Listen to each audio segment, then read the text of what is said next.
Well, the last time we talked, when the album got announced, Yes. when Devil got released, when you made the plans for this big tour with Godsmack, Right. You called and we were talking about how excited you were to go out on the road with the Godsmack guys because you guys have been friends for so long and kind of coming up around the same time and both releasing new albums at the same time. And so you were super just excited about launching this tour and getting it out on the road. And now it's been, what, a month? A few weeks? Yeah, I think tonight is I think it's the 14th show. We've got 7 more on the first leg, and then we do 12 on the second leg. But you know what? This has been something that me and Sully had talked about it started in December of last year. But everything that we set out to do with each other has happened thus far. There was a lot of planning ahead of time. So this, by all accounts, in my personal opinion, between our show and their show, it's exactly what you want a rock and roll show to be. Actually, I have a question about that. So you have to get together, because both bands put on huge shows. There's so much fire. I know, there's a lot of fire. That's what I wanted to ask. Do you say, Yes. well, we're going to blow this up? Did he go, oh, no, but we were going to blow that up? Or did you have to coordinate, like, we're going to use the lasers tonight? Or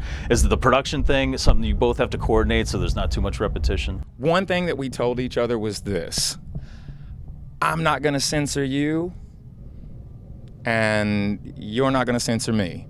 And the cool thing about that is I like the fact that it's like healthy competition, because every single night we're like, I'm coming for your ass.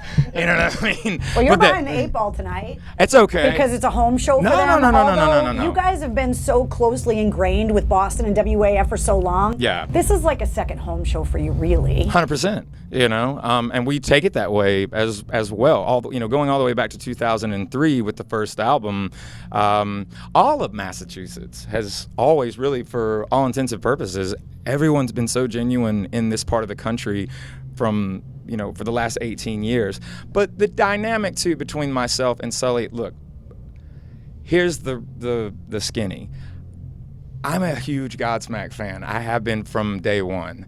And this is kind of like one of those things for me where I get up and I admire those guys. I love the music. I always have. So the fact that we're being able to be on a tour with one another, there's a lot of respect for each other. But the point of interest for everybody was give the audience the night of their life. So both camps are really, really meticulous with each other about making sure that the wow factor is always there. Don't get me wrong, it's all about the songs. At the end of the day, the band should always be their own pyro. But when you're at this level, because none of this happened overnight for either band, we take that very, very seriously. This is our way of giving back to the audience. We don't want to walk out there with a few par cans, a little bit of a stage design, and here you go, we're just going to take all the money. It just doesn't work like that. This is probably the biggest production for us that we have ever put together and presented to an audience. It's like being in the 3rd grade forever. But their show is massively visual, and it is the 2 new songs that they're doing off of When Legends Rise. They're just going over fantastic. Bulletproof is such a rad song in the first place.